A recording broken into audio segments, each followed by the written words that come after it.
سعدان لقمان official مزید اسلامی videos دیکھنے کے لیے سعدان لقمان آفیشل چینل سبسکرائب کریں، لائک کریں اور اپنے دوستوں کے ساتھ شیئر کریں۔ بسم اللہ الرحمن الرحیم۔ رزق کے بے شمار خزانے اللہ کے پاس ہے اور ساری مخلوق کو اللہ جل شانہ اپنے خزانوں سے روزی عطا فرماتا ہے۔ وہ جس کے لیے جتنا چاہے، جہاں سے چاہے اور جس کے لیے چاہے وہ اپنے خزانوں سے عطا فرماتا ہے۔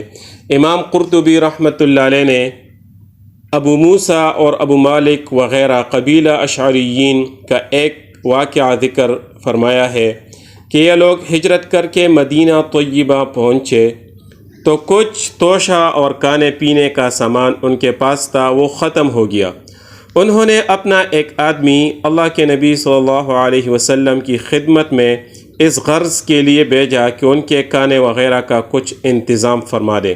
یہ شخص جب اللہ کے نبی صلی اللہ علیہ وسلم کے دروازہ پر پہنچا تو اندر سے آواز آئی کہ اللہ کے نبی صلی اللہ علیہ وسلم یہ آیت پڑھ رہے ہیں، وَمَا مِن دَابَّةٍ فِي الْأَرْضِ إِلَّا عَلَى اللَّهِ رِزْقُهَا، کہ کوئی بھی زندہ سر نہیں ہے زمین پر مگر ان کا رزق اللہ جل شانہ کے ذمے ہے۔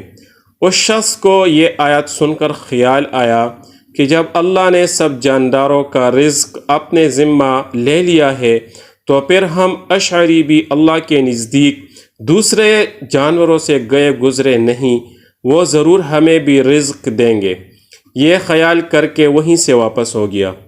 اللہ کے نبی صلی اللہ علیہ وسلم کو اپنا کچھ حال نہیں بتلایا، واپس جا کر اپنے ساتھیوں سے کہا کہ خوش ہو جاؤ، تمہارے لیے اللہ تعالیٰ کی مدد آ رہی ہے۔ اس کے اشعری ساتھیوں نے اس کا یہ مطلب سمجھا کہ ان کے قاصد نے حسب قرارداد اللہ کے نبی صلی اللہ علیہ وسلم سے اپنی حاجت کا ذکر کیا ہے اور اللہ کے نبی صلی اللہ علیہ وسلم نے انتظام کرنے کا وعدہ فرما لیا ہے۔ وہ یہ سمجھ کر مطمئن بیٹھ گئے۔ وہ ابھی بیٹھے ہی تھے کہ دیکھا کہ دو آدمی ایک بڑا برتن گوشت اور روٹیوں سے بھرا ہوا اٹھائے لا رہے ہیں۔ تو لانے والوں نے یہ کھانا اشعریین کو دے دیا۔ انہوں نے خوب شکم سیر ہو کر کھایا، پھر بھی بچ رہا تو ان لوگوں نے یہ مناسب سمجھا کہ باقی کھانا اللہ کے نبی صلی اللہ علیہ وسلم کے پاس بھیج دیں تاکہ اس کو اپنی ضرورت میں صرف فرما دیں۔ تو اپنے دو آدمیوں کو یہ کھانا دے کر اللہ کے نبی صلی اللہ علیہ وسلم کے پاس بھیج دیا۔ اس کے بعد یہ سب حضرات اللہ کے نبی صلی اللہ علیہ وسلم کی خدمت میں حاضر ہوئے اور عرض کیا، یا رسول اللہ، آپ کا بھیجا ہوا کھانا بہت زیادہ اور بہت نفیس و لذیذ تھا۔ اللہ کے نبی صلی اللہ علیہ وسلم نے فرمایا، میں نے تو کوئی کھانا نہیں بھیجا۔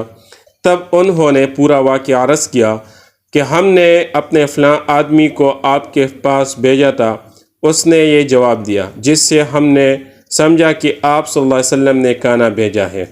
یہ سن کر اللہ کے نبی صلی اللہ علیہ وسلم نے فرمایا کہ میں نے نہیں بلکہ اس ذات قدوس نے بھیجا ہے جس نے ہر جاندار کا رزق اپنے ذمہ لیا ہے۔